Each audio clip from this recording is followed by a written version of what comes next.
Welcome to the Republican Professor. I'm my own host, Dr. Lucas J. Mather.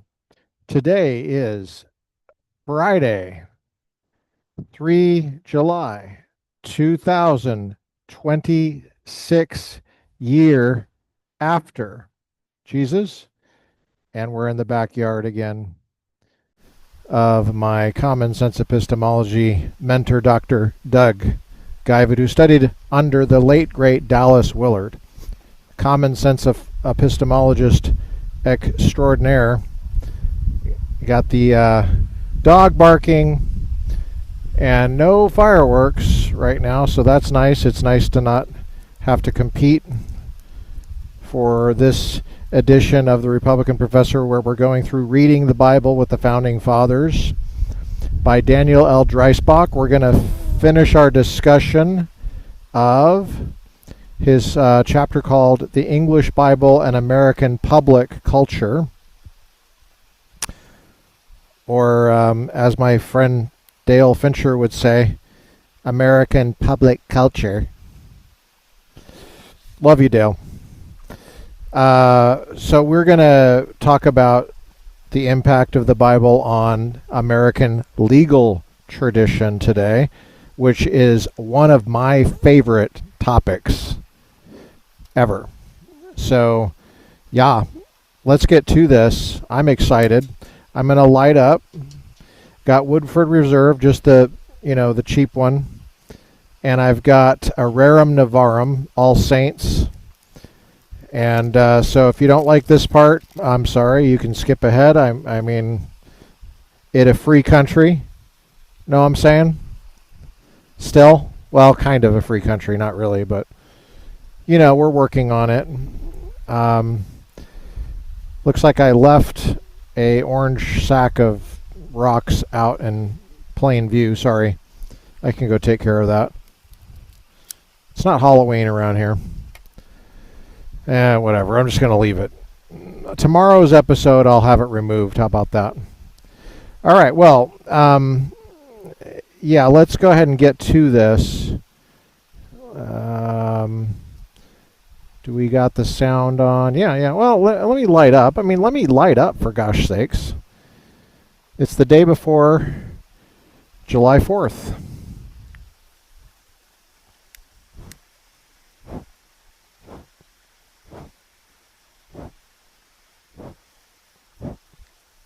So this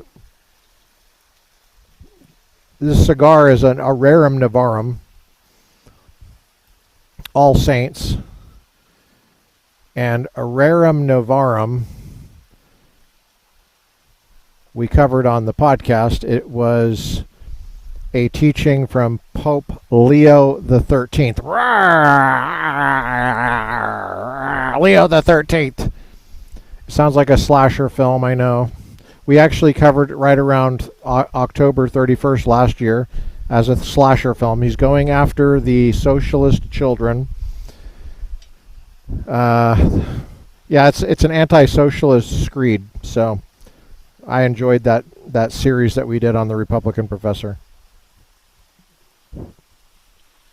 It was a warm day today, July 3rd, 2026. The sun is just now going behind that avocado tree. Doug has an avocado tree in his backyard,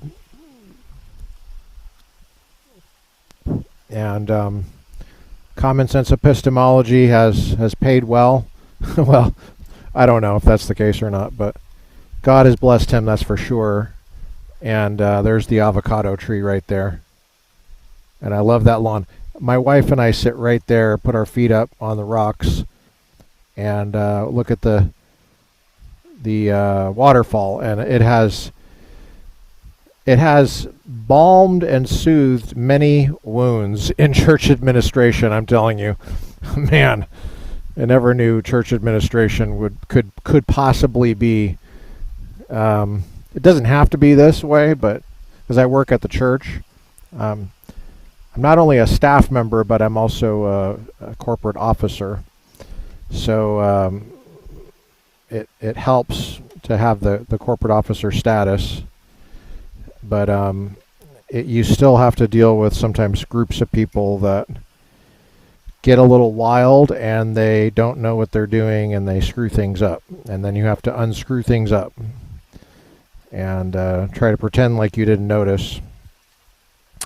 But anyway, it's the service of the church, and certainly are privileged to do it. I'm not complaining. It's just part of, if you've ever studied church history, it's par for the course.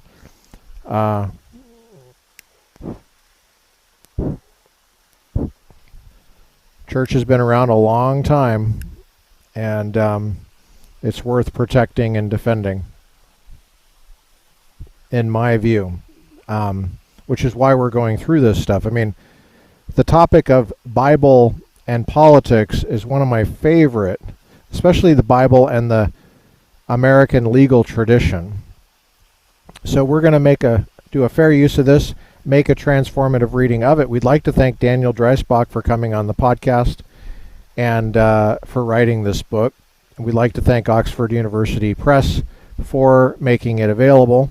Thank you, Oxford.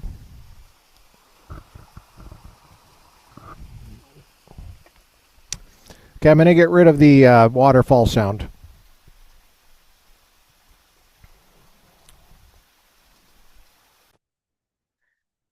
Can you hear me okay? Okay. The English Bible and American Cultural History, page 34, and we continue in our discussion of Reading the Bible with the Founding Fathers by Oxford University Press, or published by Oxford University Press, written by Daniel Dreisbach, who came on the podcast. Who's Daniel Dreisbach? Well, I can tell you what his blurb says. He's a professor in the Department of Justice, Law, and Criminology at the American University in Washington, D.C. He received a Doctor of Philosophy degree from Oxford University, where he studied as a Rhodes Scholar, and a Juris Doctor degree from the University of Virginia. He has written extensively on the intersection of religion, politics, and law in the American founding. So we're on page 34. We stopped at the top. Let's continue. The Bible is woven into the fabric of American social and cultural history, from the first English settlements in the early 17th century to the modern era.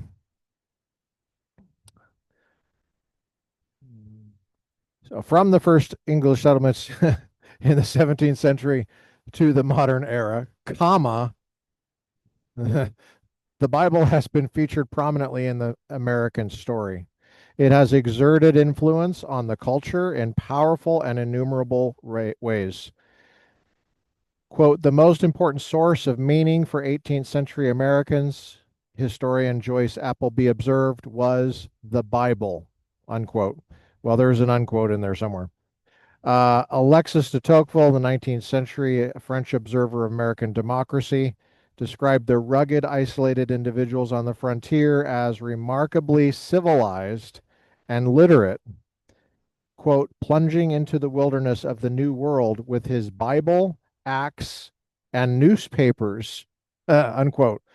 Probate inventories, continues Dreisbach, from the colonial period reveal that the Bible was found in many homes, and often it was the only book a family owned.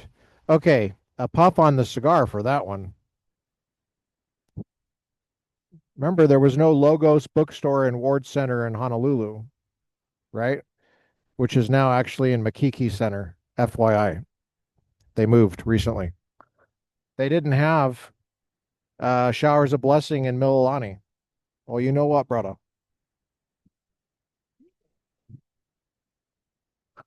They didn't have Barnes and Noble, B. Dalton, Walden Books. They didn't have what you and I take for granted, right? A cherished household possession, Bibles were often passed down from one generation to the next. How many of you guys do that? Probably not. Probably nothing. Probably not. In colonial America, Russell Kirk observed, everyone with the rudiments of schooling knew one book thoroughly, the Bible. Sociologist Robert N. Bella similarly observed, quote, the Bible was the one book that literate Americans in the 17th, 18th, and 19th centuries could be expected to know well, unquote. Some colonial laws even required households to possess a copy of the Bible. A Connecticut colonial law retained in the Revised Code of 1784, for example, instructed the selectmen from time to time to make diligent inquiry of all householders, how they are furnished with Bibles. And if upon such inquiry any householder be found without one Bible at least, then the selectmen shall warn the said householder forthwith to procure one Bible at least for the use and benefit of their families, respectively. Unquote. Such laws were about promoting moral instruction and literacy among the youth, in addition to nurturing the spiritual improvement of citizens. No facet, bottom page 34, no facet of the nascent American culture was more immediately and obviously influenced by the English Bible, especially the King James Bible, than language and letters. The patriot educator and lexicographer Noah Webster remarked that, quote, the language of the Bible has no inconsiderable influence in informing and preserving our national language. The King James Bible was a book for the American common man, and it deeply impacted colloquial patterns of speech and prose, written as with English writers over the centuries, page 35 at the top, the American literati were influenced by the style, language, and themes of the King James Bible, further illustrating this translator's impact on the culture, or as my friend Dale Fincher would say, on the culture. Webster's influential 1828 bestseller, An American Dictionary of the English Language, which, by the way, is online. You can look it up. Check out the word marriage, FYI, is replete with scriptural quotations, also the word man. In case you want to know what all men created equal, we'll just look it up. Human being. He uses scripture as an example. Is replete. Noah Webster's 1828 dictionary is replete with scriptural quotations illustrating and explaining the meanings of words. In order to understand the development of 17th and 18th century American culture, or as my friend Dale Fincher would say, American culture, one must read the Bible.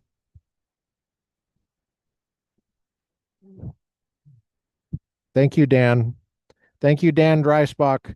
Go out and get your copy today. I'm reading the Bible with the Founding Fathers by Daniel L. Dreisbach, Oxford University Press. Go out and get a physical copy. Have it in your hand. Don't let anybody take it from you. A little bit of the waterfall. What do you say? Yeah, go get your copy. Stop making excuses.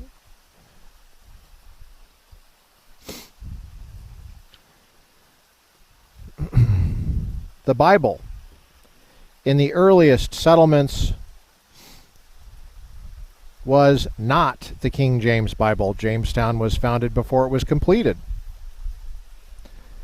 The Pilgrims who came ashore at Plymouth Rock brought with them the Geneva Bible. This translation, with its extensive marginal annotations explicating Reformed theology, was the Pilgrim's Bible translation of choice.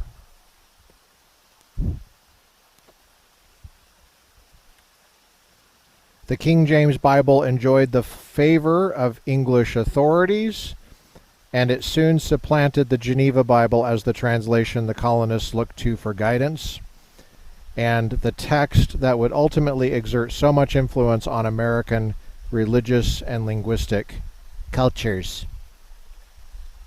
This version, Harry Stout remarked, quote, furnished the primary text on which New England's Bible Commonwealth would rest, unquote. Its prominent place in private devotion and public discourse, especially from the pulpit, ensured its pervasive influence. And so long as the King James Version dominated the Bible market, it promoted cultural unity, unlike any other text, symbol, or ritual in American life.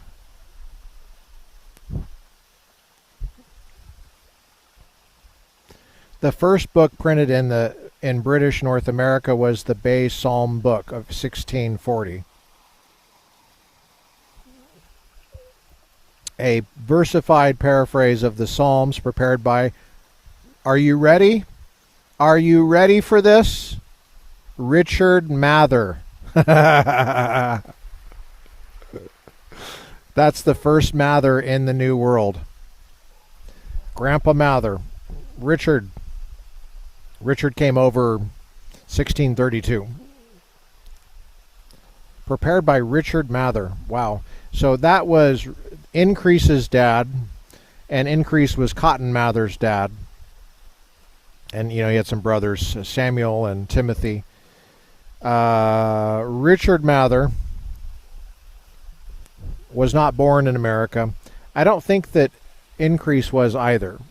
Well, actually, I'm not sure about that. Cotton was born here, but Richard was not. Yeah, I don't know about Increase. I think maybe he was... I can't remember. I looked it up one time. Anyway, they were one of some of the founders of Harvard and Yale. Cotton was involved with founding Yale. Okay, now, so this Bay Psalm book, 1640, was a versified, first book printed in North America, in British North America, was a versified paraphrase of the Psalms prepared by Richard Mather, John Eliot, and Thomas Weld. Okay, we're going to get rid of the sound because there's a dog barking. We're going to do noise removal on so that it's a little bit more, hopefully, clear. I don't know. So John Eliot's devotion to the scriptures and evangelization culminated in his translation of the Bible into Algonquin, a Native American tongue. I think you mean Indian tongue. Dan. Widely spoken in the northeastern regions. This 1,200-page translation, completed in early 1660s, was the first Bible published in North America. In 1743, a Chaman Bible, Martin Luther's translation, was the first Bible in a European language printed in North America. So English is not a European language? Did I hear that right? When the War for American Independence disrupted the importation of English Bibles from England, shortages of the sacred text grew acute. In early 1781, check this out, dude. Check this out. Check this before you wreck it, dude. You gotta listen to this one. Yeah, I'm gonna have to get a little... I'm going to get a celebration puff on this one.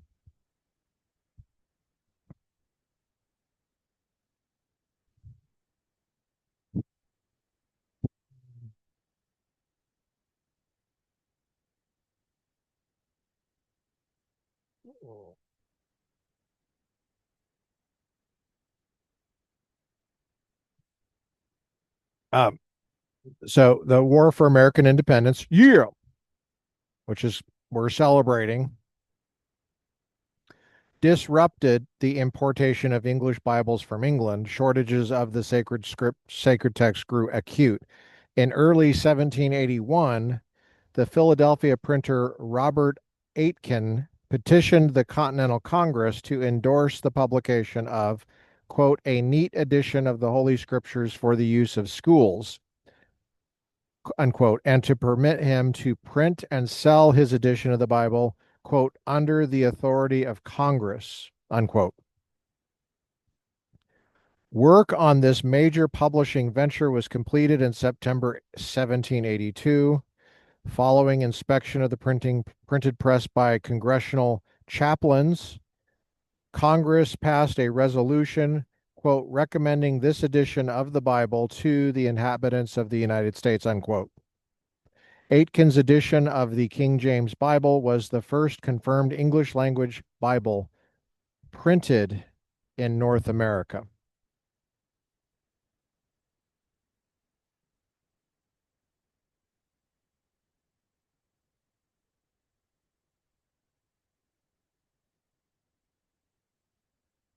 Wow. So I guess what he's saying is, okay, the first book was 1640, a versified paraphrase of the Psalms by Richard Mather, yeah, Grandpa Mather, John Eliot, and Thomas Weld. Then you had an Algonquin translation, 1,200 pages, completed in 1660s, was the first Bible published in North America.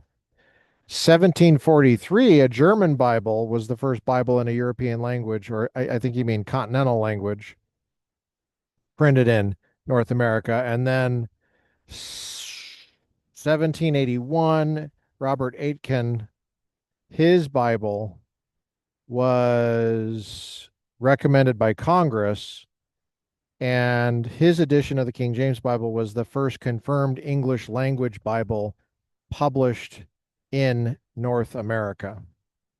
Wow. Page 36 at the top. The Bible and American Education. Strap in.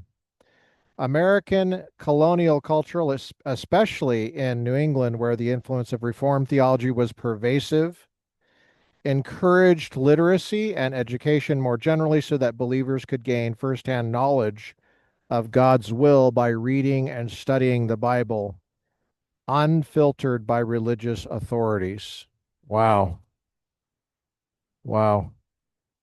Indeed, education laws in colonial America were at times explicit in stating this objective, which was to train the youth to read the Bible.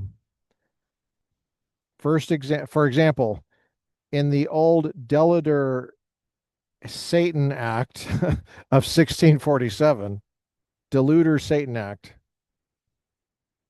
sorry, screwed that one up, often described as the first public education law in North America. Wow. The General Court of the Massachusetts Bay Colony instructed every township of requisite size to hire a schoolmaster or establish a grammar school financed by the parents and or community to thwart the, quote, one chief project of that old deluder, Satan, to keep men from the knowledge of the scriptures, unquote. Dan, this is so rich. I got to take a break here. I'm I'm enjoying this. I might be enjoying this a little bit too much. I don't know. I'm really enjoying this. Are you guys enjoying it? I am.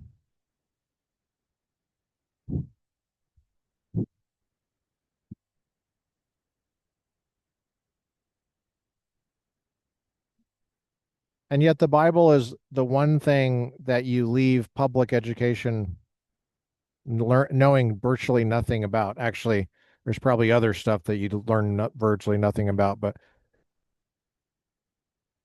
it'd be nice to see some biblical literacy in public education, in my view. Now, given the connection between the vernacular Bible and education, it is not surprising that the Bible was the principal tool for literacy education in the 17th and 18th centuries. And when other teaching materials were developed, They drew heavily on the Bible and biblical themes. No text was more widely used, influential, or illustrative of the Bible's continuing influence in American education than the New England Primer or Primer.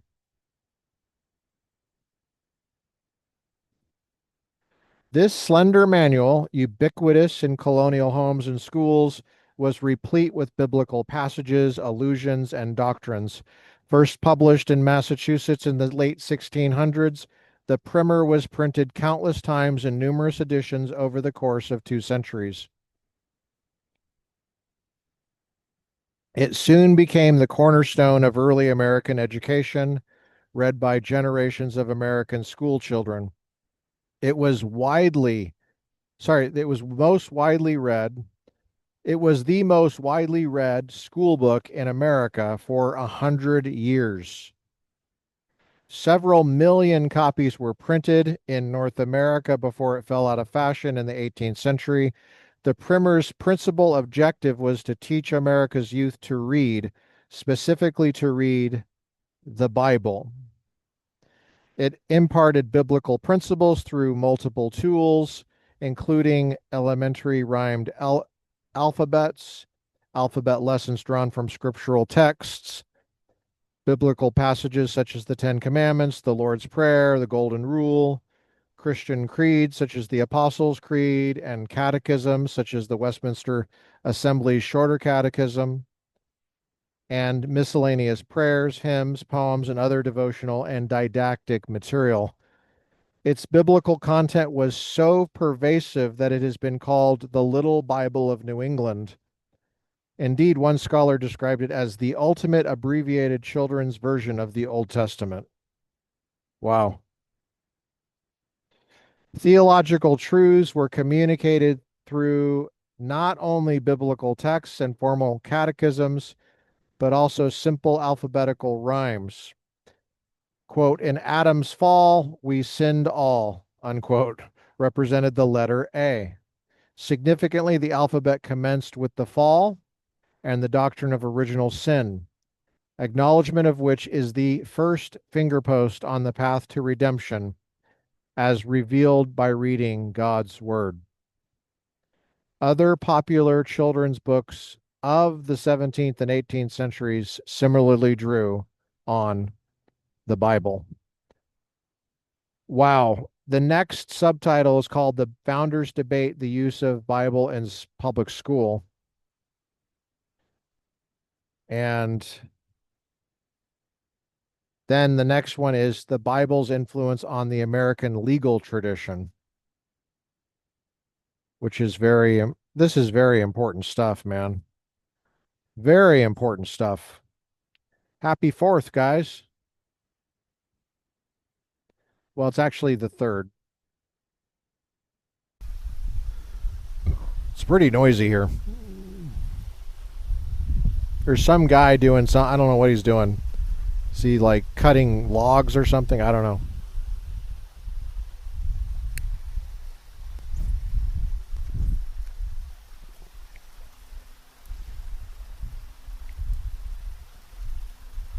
How many of you are for the first time receiving an insight that the Bible's kind of important in American history?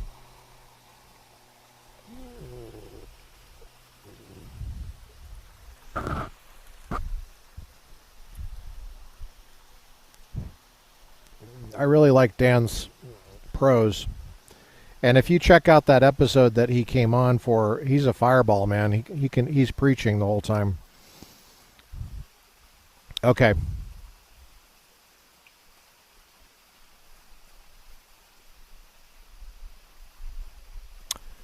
The founders debate the use of the Bible in schools.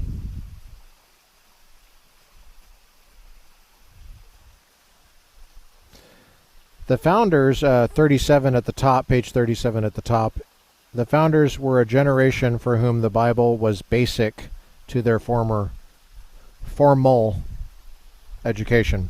Several influential founders staunchly and publicly advocated the Bible's continued use in schools. in the face of emerging secular movements questioning the propriety of its use in classrooms. Pious Christians viewed with consternation challenges to the Bible's use in schools as evidence of a growing infidelity or secularism in late 18th century public life and culture. Thomas Jefferson stirred controversy when, in his notes on the state of Virginia, he objected to putting the Bible and Testament into the hands, objected to, quote, putting the Bible and Testament into the hands of the school children at an age when their judgments are not sufficiently matured for religious inquiries, unquote. Jefferson was an exponent of natural religion who believed in the Enlightenment's rationalist tradition that human reason was the arbiter of religious truth and rejected key tenets of Orthodox Christianity, including the Bible's authenticity, the deity of Christ, original sin, and the miraculous accounts recounted in the Gospels. His reluctance to place the Bible in the hands of the young was born of a desire to shield immature minds from what he regarded as the superstitions, fanaticisms, and fabrications taught by organized religion, which included, quote, the impossible, unquote, claims of the deity of Christ and the recorded miracles of his earthly ministry.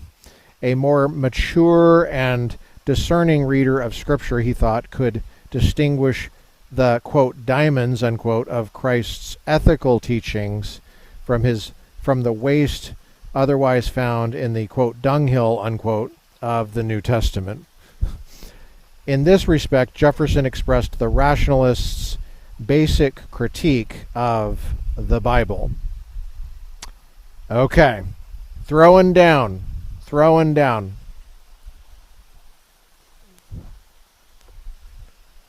are you trying to say, Jefferson? What are you trying to say? Huh? What you trying to say, huh?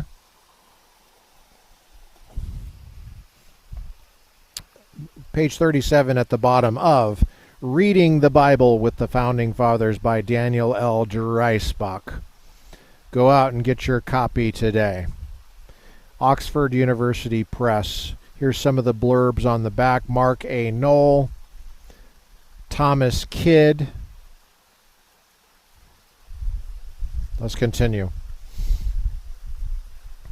In focusing on the immaturity of school children, Jefferson echoed sentiments of the English liberal Johann Sebastian Locke, otherwise known as John Locke.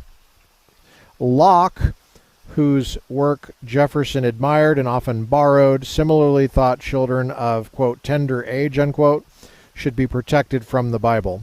He wrote, quote, as for the Bible, which children are usually employed in to exercise and improve their talent in reading, I think the promiscuous reading of it through by chapters as they lie in order is so far from being of any advantage to children. Continuing quote on top of page 38 of John Locke, either for the perfecting their reading or principling their religion, that perhaps a worse could not be found. Wow. For what pleasure or encouragement can it be to a child to exercise himself in reading those parts of a book where he understands nothing?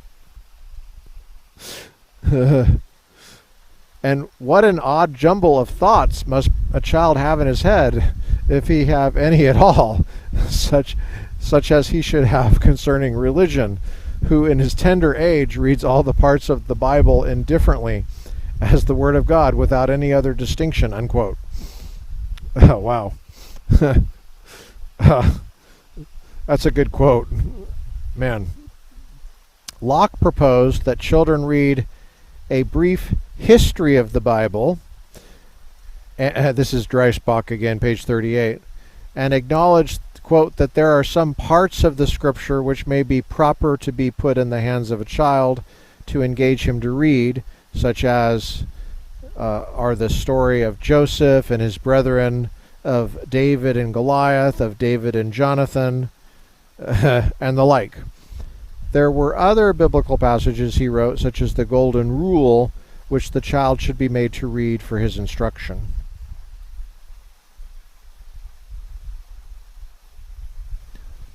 Yeah. Okay, we're doing noise removal back. Man,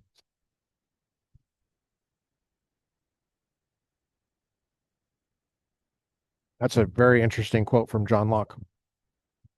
Now, Jefferson's views on this matter, as he surely knew, were controversial in the late 18th century America. Indeed, this particular passage on school children and the Bible was among several statements in his notes on the state of Virginia that came back to haunt him in the 1800 presidential campaign. Wow.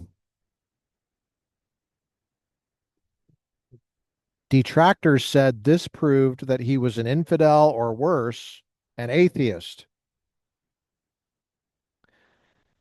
In a widely distributed pamphlet aptly titled The Voice of Warning to Christians, a leading Presbyterian minister, John Mitchell Mason, denounced candidate Jefferson for wresting the Bible from the hands of your children. Ooh, I like where this is going. Yeah. Yeah, buddy. Look at how partisan it was. Yeah, and we talk about culture wars and the religious right. Give me a break. Give me a freaking break. Read some freaking history. Read some freaking history, man. Culture wars. Give me a break.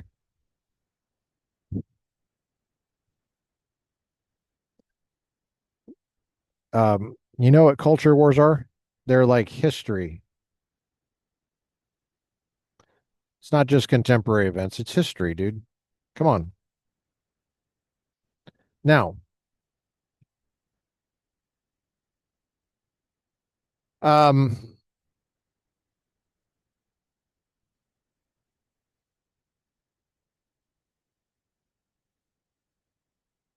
the most influential and scathing critique of Jefferson's moral character and fitness for high office in the election of 1800, the Dutch Reformed, in the most, the Dutch Reformed clergyman and former chaplain to the U.S. House of Representatives, William Lynn, Linn, highlighted this passage in the notes. Quote, a large part of the Bible consists of history or its relation to of facts, or is a relation of facts, unquote. Surely, Lynn reasoned, quote, the minds of children are as equal to these as to any other found in secular histories, unquote.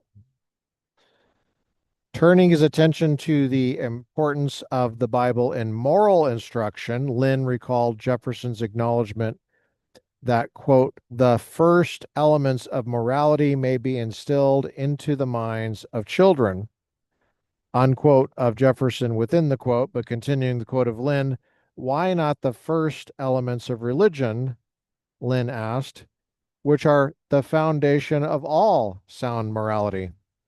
Are the minds of children matured for the one and not for the other?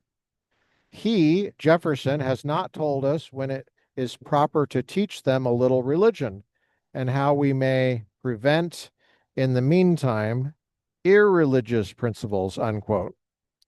Lynn alleged that Jefferson revealed his anti-Christian prejudice and in the process did damage to the moral instruction of the youth. Quote, if this be not a deistical education, I know not what is. Had he prized the Bible and been properly acquainted with its content, he would have known that the facts related in that book are the most ancient, most authentic, most interesting, and most useful in the world. Page 39 at the top, continuing the block quote from Lynn, that they are above all other that they're above all others level to the capacities of children calculated to impress their tender minds and form them to live to God, to their country, and to themselves, unquote. Jeffersonian partisans denied that their candidate was an infidel and explained the controversial passage on the Bible's use by school children. Quote, whether the Bible ought to be used as a school book, wrote DeWitt Clinton, a prominent New York politician, rebutting the Reverend Lynn, quote, is a question which has been much discussed and upon which the most pious Christians have taken different sides, unquote. Quote, the primary design of sending children to school, he continued, is to learn to read and write, not to learn religion. That to teach the latter is a more appropriate duty and concern of parents and clergymen. If it be an expedient to resort to the Bible in the school, it may be still obligatory to use it in the family and to teach it from the pulpit, unquote. Indeed, Clinton concluded, Clinton is on the side of Jefferson, right? Against Lynn. Clinton concluded, quote, the reasons of Mr. Jefferson are highly honorable to religion. The plain inference is that when their children's judgments are sufficiently matured, then the Bible and Testament ought to be put into their hands.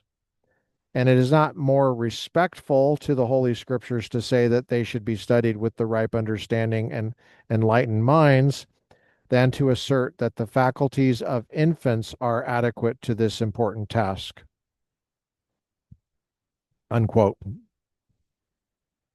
Jefferson's defenders thus labeled to make his position on this controversial matter palatable to a pious public. Let's camp out there for a second, talk about that 1800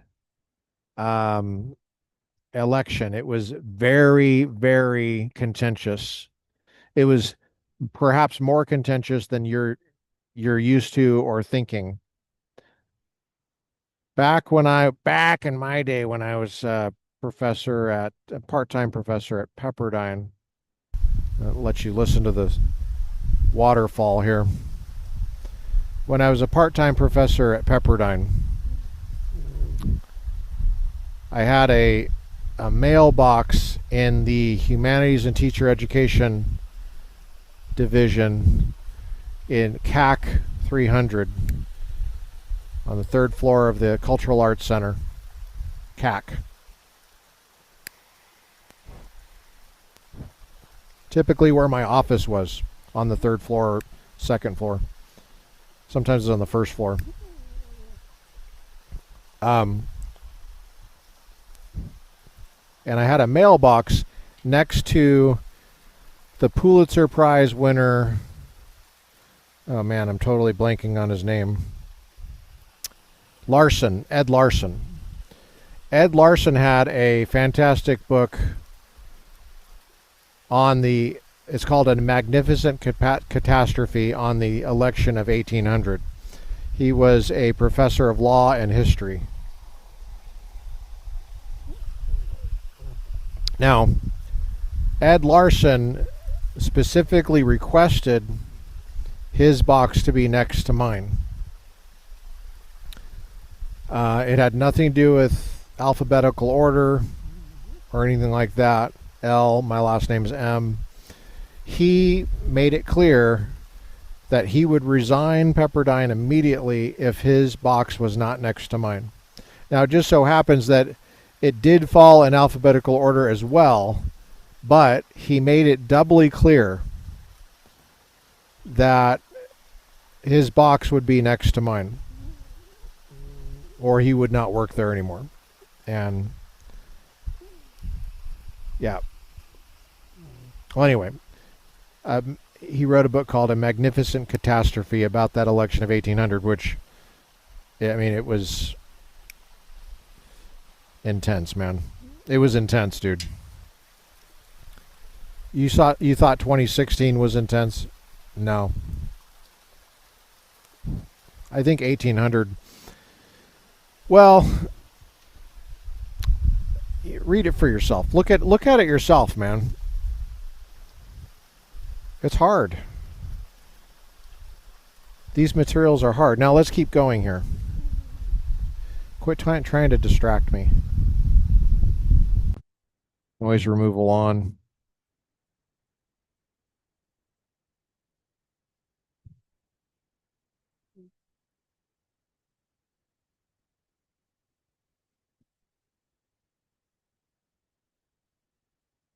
Now, 6 months before his death and long after he had exited the public stage, Jefferson responded to a Jewish correspondent on the subject of theological reading in public seminaries. Commentators have speculated that Jefferson was referring to the practice of Bible reading in schools, which, if this is what he had in mind, he denounced because it imposes on Jewish youth a quote a course of theological reading which their consciences do not permit them to pursue, unquote, and is quote a cruel addition to the wrongs which thus which a cruel addition to the wrongs which that injured sect have suffered, unquote. Significantly, Jefferson framed the issue in terms of the student's rights of conscience and religious liberty, which accords with arguments advanced by 20th century critics of religion in public education. Early in his career, page 39 at the bottom, the noted educator, lexicographer, textbook developer, and statesman Noah Webster similarly, quote, censured with diffidence the use of the Bible as a school book, unquote. If the Bible is reduced to a common classroom reader, or if it becomes the subject of, quote, frequent, thoughtless repetition, unquote, then, he warned, there is a tendency to trivialize or, quote, lessen the reverence which mankind ought to have for the supreme being, unquote, and for the, quote, sacred word, unquote. Webster later repeated this criticism in even stronger language. And here's a block quote. It has often been observed by men of piety that such a common use of the Bible is a kind of prostitution of divine truth to secular purposes, that children are insensibly led by a habit of familiarity to consider that sacred work, or at least to treat it as a book of no more importance than any human performance, and that being accustomed in early life to repeat it often and many times with the utmost reluctance, they imbibe a disgust for it, which their subsequent conviction of its importance is seldom able to conquer, unquote. Okay, so we got some arguments against reading the Bible in public schools, and you've got arguments for reading the Bible in public schools and the fact that it was used to educate people on how to read. Okay. It just was. Webster professed, Dreisbach continues on page 40, Webster professed that his concern was born of a reverence for the Holy Bible and a desire neither to trivialize its sacred content nor foster contempt for it through coerced familiarity. Okay. There is evidence, however, that at this point in his life, Webster's view, like Jefferson's, was inspired by a rationalist critique of the Bible. Notwithstanding his criticism, Webster claimed that, quote, my wish is not to see the Bible excluded from schools. There you go. There you go. That's the issue. But to see it used as a system of religion and morality. Okay, unquote. Unquote. Yeah. Now, listen to this part right here. This part is really interesting. Page 40, in the middle. section on Bible and culture, the chapter, The English Bible and American Public Culture. In Reading the Bible with the Founding Fathers by Daniel L. Dreisbach. Go out and get your copy today. Get it. Go online to Nile.com.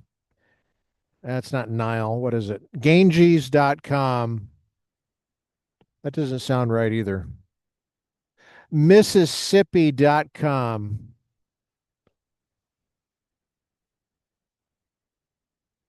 That's not it either. Yukon. No. Platte. PlatteRiver.com. No, that's not either. I know it's a river. Amazon. Amazon.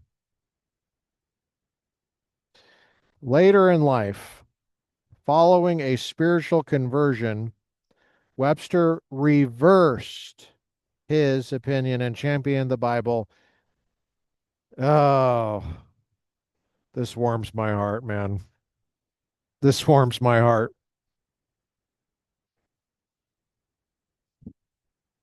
Oh, this warms my heart.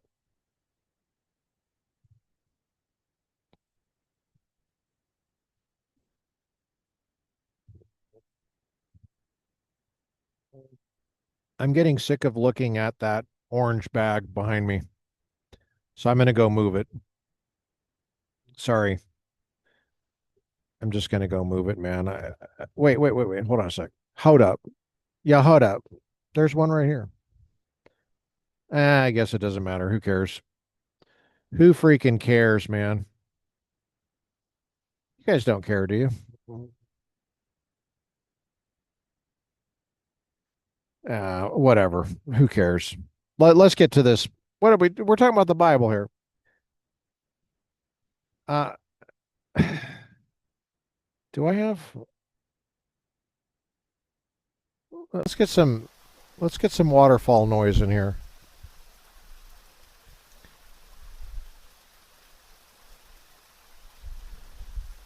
Later in life, following a spiritual conversion, Webster reversed his opinion and championed the Bible's place in schools, even writing a lengthy essay on the value of the Bible for families and schools. The Bible, Webster came to believe, was an indispensable textbook providing valuable instruction in diverse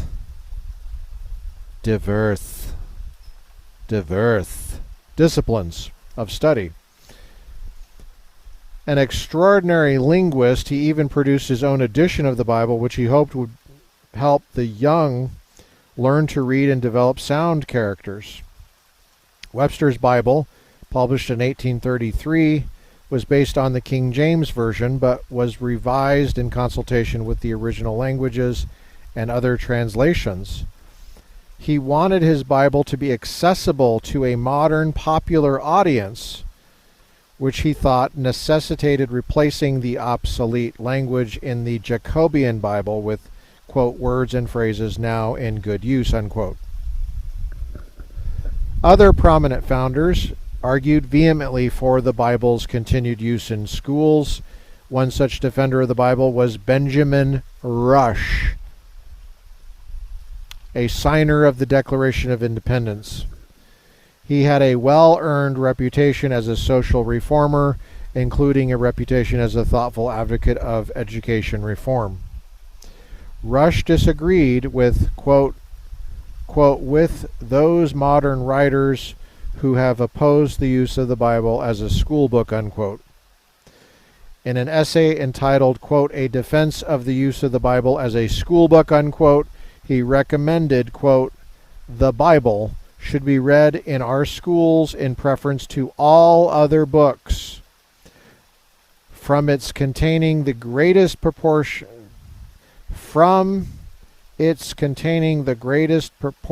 of that kind of knowledge which is calculated to produce private and public temporal happiness, unquote.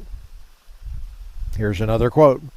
Quote, "The Bible," he continued, "contains more truths than any other book in the world," unquote.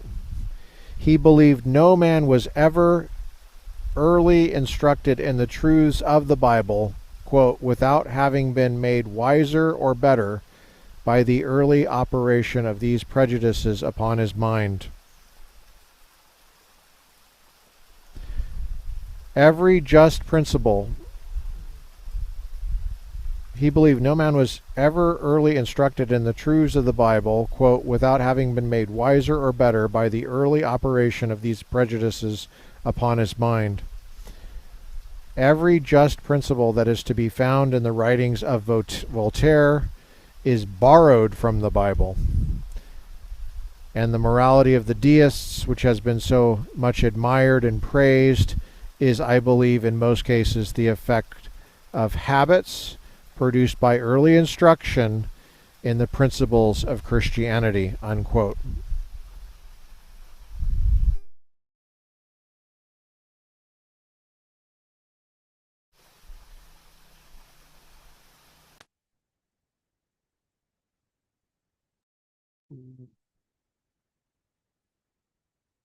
All right.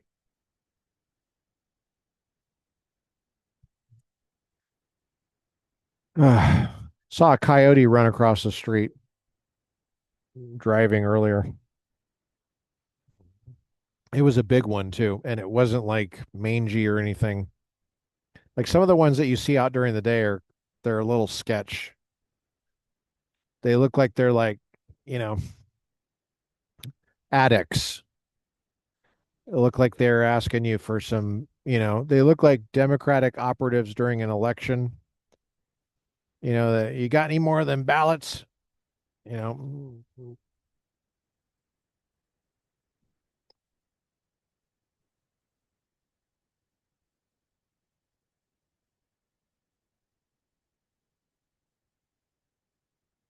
Okay, so we got Benjamin Rush. Um,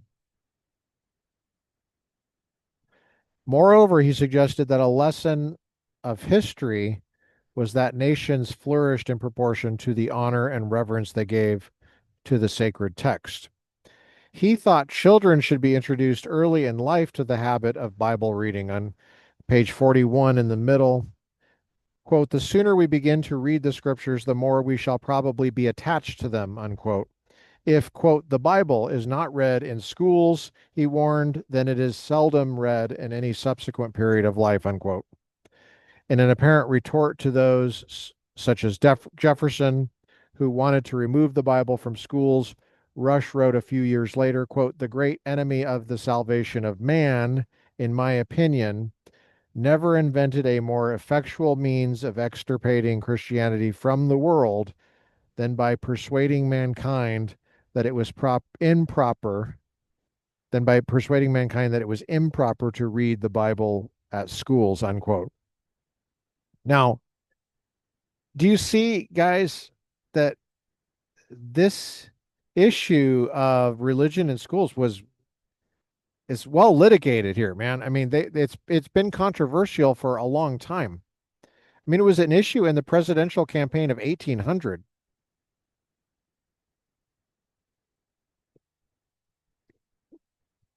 You know, hello, hello, as Michael Ullman used to say, hello, hello. This is totally watered down because I had ice in it and the ice melted a long time ago because it was warm.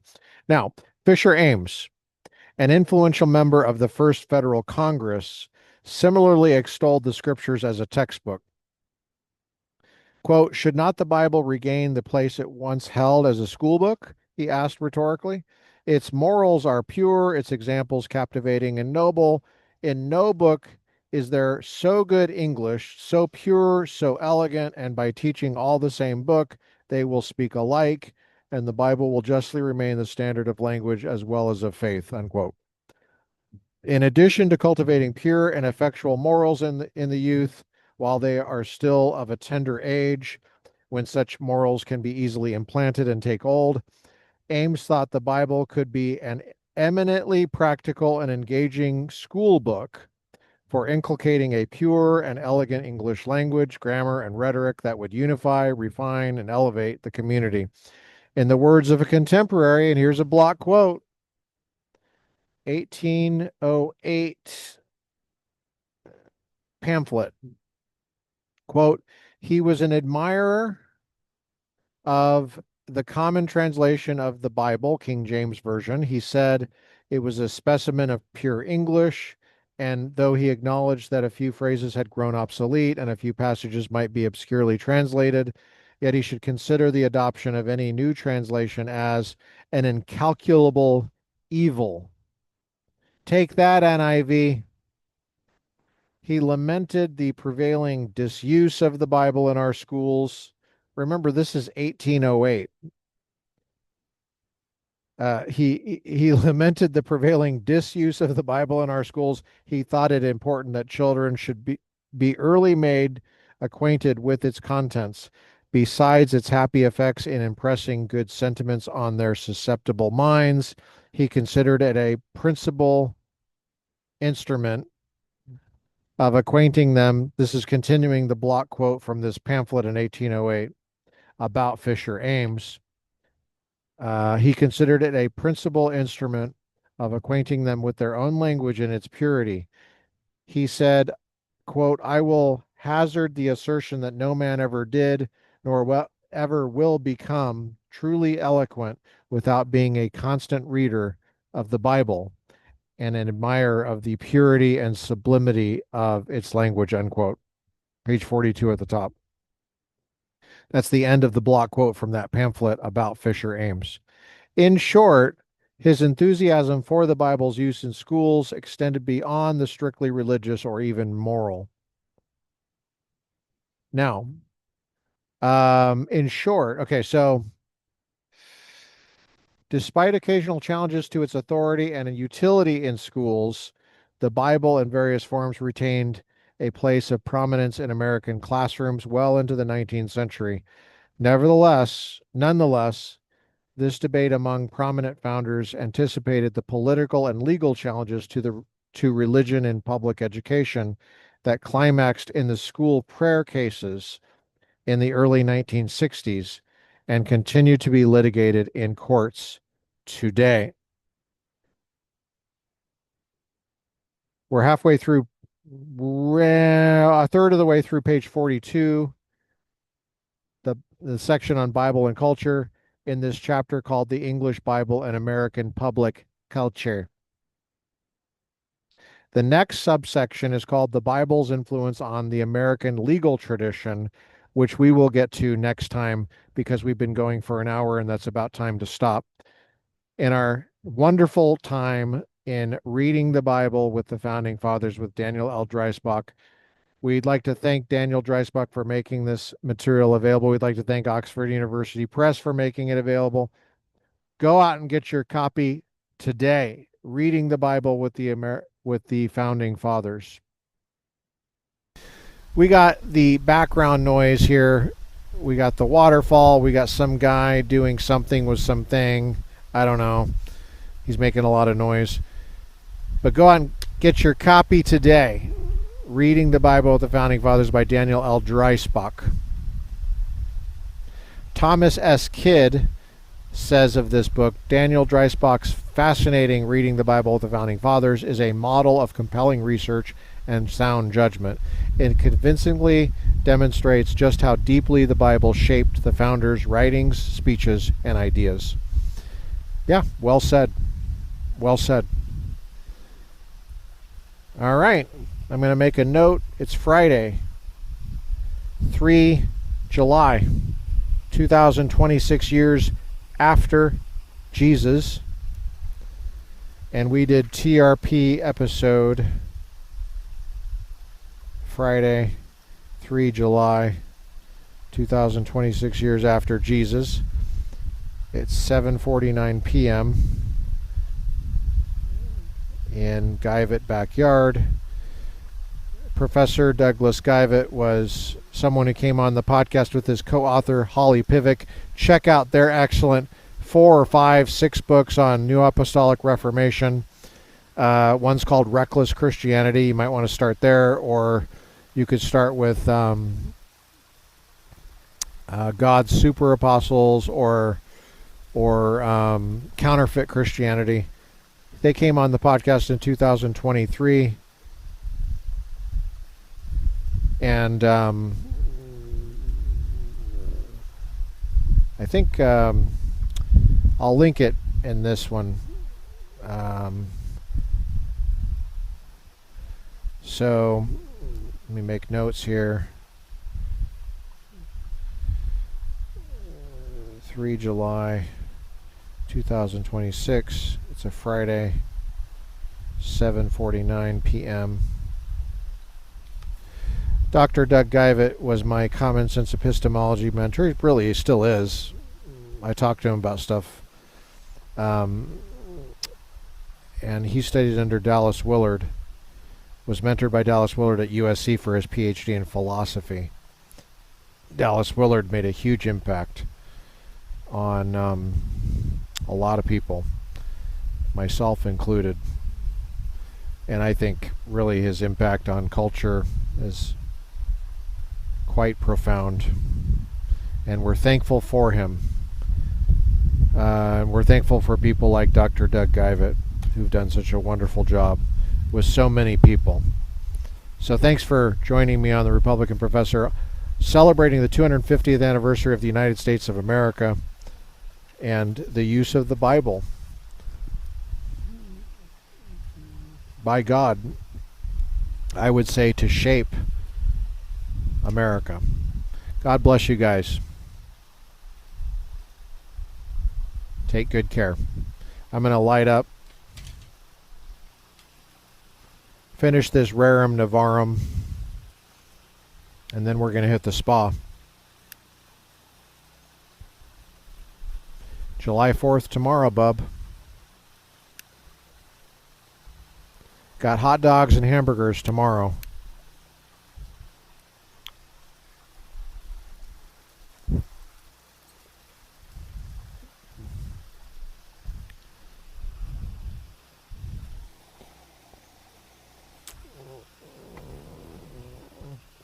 Give you a little tour here.